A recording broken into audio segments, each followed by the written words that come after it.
Dünya tərəfindən xalqlar öz məxsus adət-ənənələrini yaratmış və bu ənənələri nəsildən nəslə ötürmüşlər. Azərbaycan xalqına o xoşbəxt xalqlardandır ki, öz adət-ənənəsini yaratmış və dövrün zamanın dəyişməsinə baxmayaraq onu yaşatmış. Sevinç üzərində qurulan, meydana gələn adət-ənənələr sonradan tarixi hadisə kimi formalaşmışdır. Artıq bütün dünyada qeyd olunmaqda olan Novruz bayramı Azərbaycan xalqının dövrünün bayramlarından biridir. Bayram günlərinin öz ritualları, adət-ənənələri mövcuddur. Əyləncələrlə, oyunlarla zəngin olan hər gün yaradıcılığın bütün canlılarına mutlu edilir.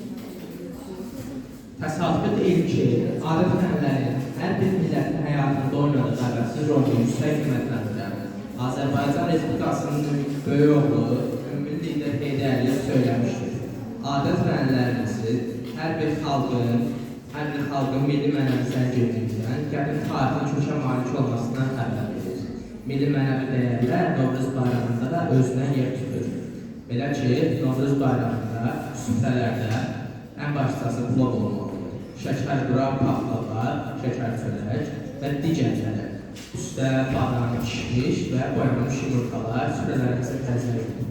Sərşənbələrdə olduğu kimi Novruz axşamında da tonqallar qarargalanır, ailə üzvlərinin hər bir mənada şam yandırılır.